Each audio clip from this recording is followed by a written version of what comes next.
इश्क पे जोर नहीं है जालिम, एक आंख का दरिया है और बस डूब के जाना है। क्या खूब कहा है किसी ने, इश्क के जुनून की बात कही है, उसके बेजोर असर की बात कही है। पर क्या कभी सोचा है आपने, क्या सोचा है आपने, जब ये इश्क ही महिलाओं की विवशता का कारण बन जाए, जो हर एक हिंदू संस्थाओं का नारा बन चुका है। आखिर ये है क्या, लव जिहाद का अर्थ क्या है, और आखिर कैसे ये भारतीय जनता पार्टी का मुद्दा बनते बनते रह गया। आइए जानते हैं आपके अपने कार्यक्रम आजाद सोच में। तो शुरुआत करते हैं आज के कार्यक्रम की। हमारे आज के शो के स्पेशल गेस्ट हैं खेम बाजपेयी जी, जो कि हिंदू समिति से हैं, प्रवीण त्यागी जी, जो कि बहन बेटी बचाओ संघर्ष समिति के मेंबर हैं, अशीमा जी, जो कि चेंज नामक एनजीओ चलाती हैं, और अंत में हैदराबाद के एमपी असद ओवैसी जी। आप सभी का बहुत स्वागत है। प्रवीण त्यागी जी, जो ये आपने लव जिहाद का मुद्दा उठाया है, आखिर इसका अर्थ है क्या, क्या मतलब है इसका? जी देखिए, सदियों से हमारे देश में मुसलमानों ने अपना अधिकार जमाने के लिए हमारे बहन बेटियों को इस्तेमाल किया है। तादाद बढ़ाने के लिए चाल चलाई, मुस्लिम बनने के लिए स्कीम बनाई, एक एक को गली गांव में लेकर घूमते हैं, पर्दों को दाल मुस्लिम औरत बैठते हैं। लव जिहाद भी उसका ही एक ऐसा स्ट्रेटेजी है जो हमारे धर्म के बहू बेटियों को। आशद जी, जैसा कि प्रवीण त्यागी जी कह रहे हैं कि ये मुसलमानों की एक सोची समझी साजिश है, जैसा कि आप मुसलमान कमेटी से ताल्लुक रखते हैं, हैदराबाद के एमपी भी है, तो क्या कहना है आपका इस पे? देखिए, पहले तो मैं आपका शुक्रिया अदा करना चाहता हूँ जो आपने हमें यहाँ पे आने की दावत दी। और जो प्रवीण जी कह रहे हैं ये बिल्कुल गलत है। उनके कुछ भी कहने से ये साबित नहीं होता कि मुसलमान कुछ जो बता रहे हैं लव जिहाद के बारे में ऐसा कर रहे हैं। अगर कोई हिंदू लड़की मुसलमान से शादी करती है तो निकाह करती है तो वो उसकी अपनी मर्जी है, कोई ज़बरदस्ती नहीं है उसमें। तो आप तारा शादियों के बारे में क्या कहेंगे? उसे टॉर्चर करना, उसे कुत्तों से कटवाना ताकि वो इस्लाम को बोले, ये कहता आपका इस्लाम? देखिए, वो बच्ची के साथ जो हुआ हम उसके खिलाफ हैं, हम उसकी मजम्मत करते।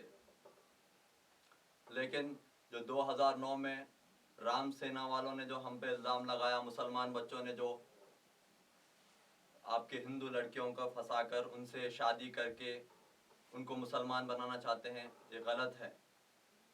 ठीक है, एक आध अगर लड़की अगर मुसलमान बन गई, शादी कर ली मुसलमान से, तो वो अलग बात है। लेकिन सारे लड़कियों पर तो कोई जादू नहीं कर रहे मुसलमान। वाजपेयी जी, जैसा कि असद ओवैसी जी ने कहा कि जो भी इल्जाम लगाए जा रहे हैं उसमें मुसलमान जिम्मेदार नहीं है, ये सिर्फ कुछ लोगों की करनी है। आप इस तर्क से कहां तक सहमत हैं? देखिए, हम हिंदू जो होते हैं हम बहुत अलग होते हैं। हमारे संस्कार, हमारे विचार सबसे अलग होते हैं। गुनाह का तो कोई धर्म नहीं होता, मगर ये सही है कि सारे गुनाहगार एक ही धर्म से आते हैं। भले ही हमारे आंदोलन का टाइटल हिंदू से हो, लेकिन हमारा विचार, हमारा इरादा सभी समाजों के बहन बेटियों को बचाने का। मैडम, आप वाजपेयी जी से पूछिए,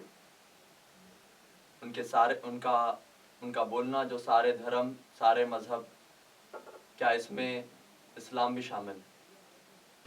देखिए वाजपेयी जी, आप मुद्दे को भुटकाने की कोशिश कर रहे हैं। जैसा कि अशद जी ने कहा, क्या इन सभी धर्मों में इस्लाम शामिल है? आप इसका जवाब दीजिए।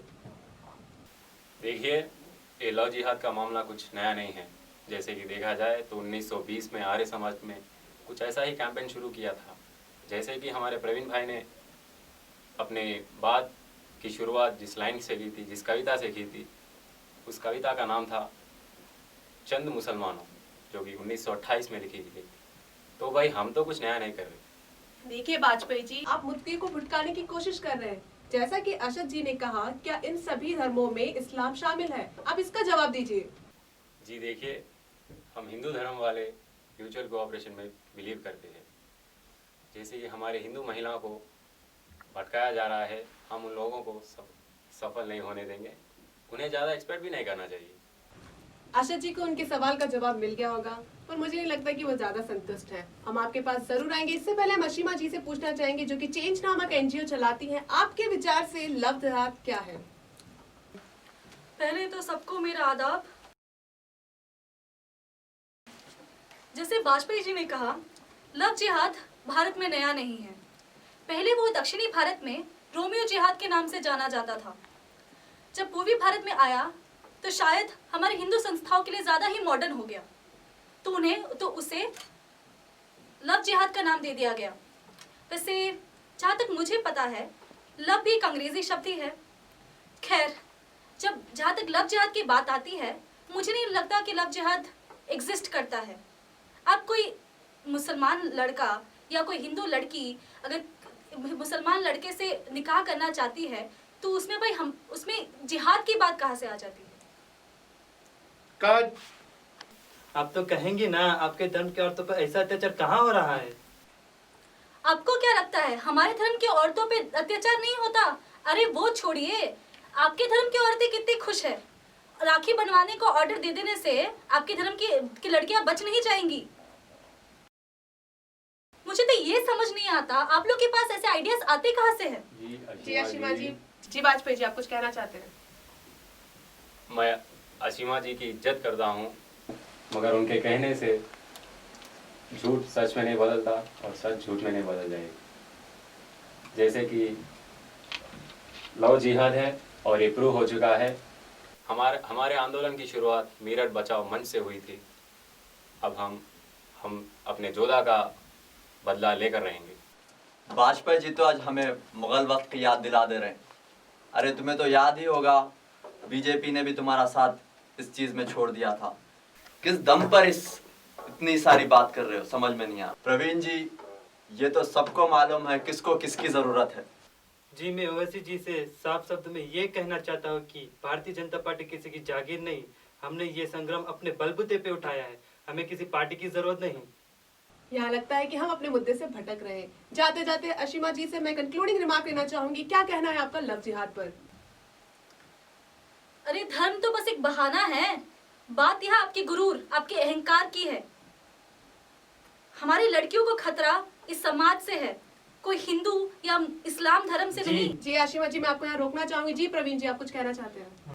जी देखिए, हमें तो बाकी धर्मों के बारे में तो नहीं पता, पर हम हमारे धर्म के बहन बेटियों को इस्लाम नामक पंजे में फंसने नहीं देंगे। इसके लिए हम संघर्ष करेंगे, हम हमारे धर्म को यूं ही मिटने दे देंगे। कार्यक्रम में आने के लिए आप सभी का बहुत बहुत शुक्रिया।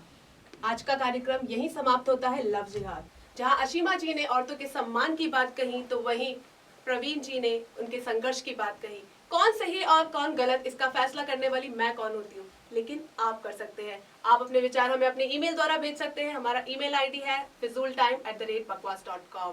आज के लिए बस इतना ही। अगले हफ्ते फिर आपसे मुलाकात होगी एक नए मुद्दे के साथ, एक नई शाम। तब तक के लिए नमस्कार।